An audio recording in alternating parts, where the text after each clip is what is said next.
Hello friend, तो चलिए आज के इस वीडियो में हम पढ़ेंगे एनसीईआरटी हिस्ट्री साइंस। साइंस में हम बायो का पार्ट पढ़ रहे हैं। जितने भी टॉपिक मैं आपको पढ़ा रही हूँ वो क्लास 6 से लेकर 12 तक सब इसमें इंक्लूड है, अलग अलग से चैप्टर नहीं करा रही। आपको क्या करना है, पहले 6 to 12 तक की बुक पढ़नी है साइंस की, उसके बाद ही आपको अपने नोट्स बनाने हैं। तो चलिए स्टार्ट करते हैं। आज के वीडियो में हम जो टॉपिक पढ़ने वाले हैं वो है प्राणियों में उत्सर्जन तंत्र, वृक्क, यकृत, त्वचा, फेफड़ा और बड़ी आंत। तो चलिए हम स्टार्ट करते हैं। सबसे पहले है उत्सर्जन तंत्र। इंग्लिश में इसको एक्सक्रीटरी सिस्टम कहते हैं। उत्सर्जन क्या है, तो यह एक जैविक क्रिया है, उपापचय की प्रक्रिया है जो जीवों के भीतर से अनावश्यक या खतरनाक पदार्थों को बाहर निकालता है। इसके अध्ययन को यूरोटोलॉजी कहते हैं। अलग अलग उत्सर्जी पदार्थ जैसे कार्बन डाइऑक्साइड, क्रिएटिनिन, पसीना, नाइट्रोजन, अपशिष्ट पदार्थ, ये जो है अलग अलग उत्सर्जी पदार्थ होते हैं।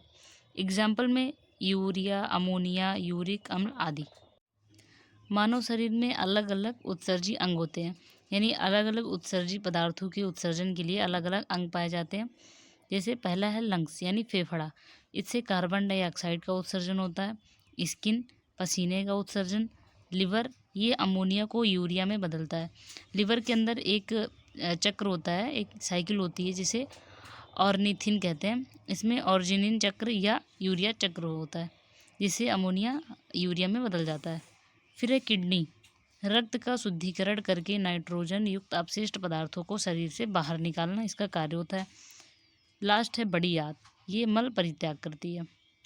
उत्सर्जी पदार्थ के आधार पर सजीवों को निम्न भागों में बांटा गया है, जिसमें पहला है अमोनोटिलिक। इसमें अमोनिया का उत्सर्जन करता है। इन्हें उत्सर्जन के लिए बहुत सारे जल की आवश्यकता होती है, जैसे मछली, यानी अमोनोटिलिक का उदाहरण है मछली। सबसे ज़्यादा एग्जाम्पल जो होते हैं वो सबसे ज़्यादा इंपॉर्टेंट होते हैं, तो आप लोग ज़्यादातर एग्जाम्पल याद रखिएगा। दूसरा है यूरियोटिलिक, यह यूरिया का उत्सर्जन करता है। इन उत्सर्जन के लिए जल की आवश्यकता होती है, लेकिन अमोनोटिलिक से बहुत कम। एग्जाम्पल है गाय, मनुष्य, उभयचर आदि। नेक्स्ट है यूरिकोटिलिक, जो यूरिक एसिड का उत्सर्जन करते हैं। इन्हें उत्सर्जन के लिए अत्यंत कम जल की आवश्यकता होती है। इसके एग्जाम्पल हैं पक्षी, सरीसृप आदि। फिर है ग्वानोटिलिक, ये ग्वानिन का उत्सर्जन करते हैं, जैसे बिच्छू, मकड़ी। नेक्स्ट है किडनी, इसके बारे में हम थोड़ा डिटेल से पढ़ेंगे। किडनी के अध्ययन को नेफ्रोलॉजी कहते हैं। इसको हिंदी में वृक्क कहते हैं। प्रत्येक वृक्क हमारे शरीर में मूत्र का निर्माण करते हैं। प्रत्येक वृक्क का वजन 170 ग्राम होते हैं। इसकी लंबाई 10 से 12 सेंटीमीटर, मोटाई 2 से 3 सेंटीमीटर और इसका व्यास होता है 3 से 4 सेंटीमीटर। वृक्क की कोशिकाओं का नाम नेफ्रॉन है। यह वृक्क की कार्यालय इकाई होती है। वृक्क का कार्य क्या होता है, रुधिर को छानना, यानी जो रक्त को छानना, ये इसका मेन काम है। एक वृक्क में नेफ्रॉन की संख्या लगभग 1 मिलियन होती है। ये इम्पॉर्टेंट है, 1 मिलियन जो है इसकी संख्या होती है सेल की। अब हम पढ़ेंगे मूत्र का मार्ग, यानी यूरिन का जो मार्ग होता है वो कैसा होता है। ये स्ट्रक्चर है, ये किडनी होती है, ये एड्रेनल ग्लैंड होता है किडनी के ऊपर, ये किडनी है और इसके सेल होते हैं नेफ्रॉन। वृक्क की संरचनात्मक एवं क्रियात्मक इकाई होती है। ये जो स्ट्रक्चर है यानी एक ट्यूब होती है, इसको रेनाल ट्यूब्यूल कहते हैं।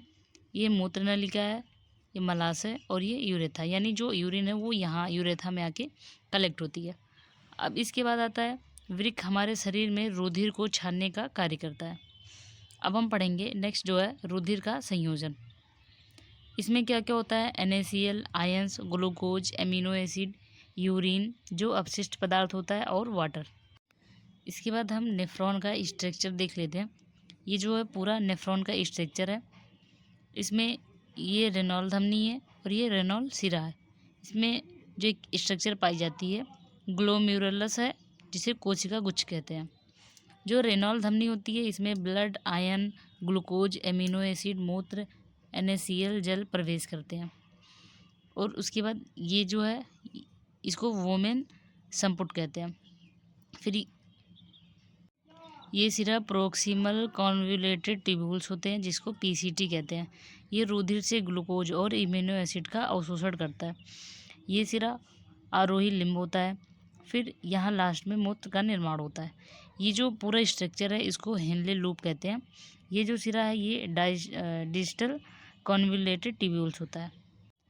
आपको जो ये स्ट्रक्चर है इसको ऐसे रटना नहीं है, आपको बस इतना जानना है कि इसमें जो मेनली कौन कौन सी जो धमनी होती हैं या फिर जो ट्यूब्यूल्स हैं या फिर कितने मेनली पार्ट हैं जो इसमें ज़्यादा सहायक होते हैं, मूत्र के निर्माण में सहायक होते हैं, बस इतना ही जानना है आपको। अब हम रेनॉल धमनी के बारे में देख लेते हैं थोड़ा। यह विभिन्न अंगों से रुधिर प्राप्त करते हैं। यह रुधिर को ग्लोमेरुलस नलिका में प्रवाहित करता है। यह प्राकृतिक छनित्र यानी फिल्टर होता है। जो ग्लोमेरुलस होता है ये प्राकृतिक फिल्टर होता है। पीसीटी ये मूत्र में हाइड्रोजन आयन का स्राव करता है। पीसीटी का फुल फॉर्म है प्रॉक्सिमल कॉन्वोल्यूटेड ट्यूब्यूल। पिछले स्ट्रक्चर में मैंने आपको बताया नेफ्रॉन के। ये 2 भागों में बटा होता है। पहला डिसेंडिंग लिम्ब, यह जल का पुनरावशोषण करता है। दूसरा असेंडिंग लिम्ब, यह NaCl और आयन का अधिक से अधिक भाग अवशोषित करता है। ये एक पॉइंट है विरिक नित्यानंद के सिद्धांत पर कार्य करता है। नेक्स्ट हम देखेंगे मूत्र का मार्ग। ये वृक्क से होते हुए मूत्र वाहिकाओं में जाता है, फिर मूत्राशय में और फिर यूरेथा में इकट्ठा होता है। इसकी जो मूत्र वाहिकाएँ होती हैं इसकी जो लंबाई होती है वो 25 सेंटीमीटर होती है। मूत्र में जल 95% होता है, यूरिया 2.6% होता है, यूरिक एसिड 0.4% होता है और क्रिएटिनिन ये 2% होता है।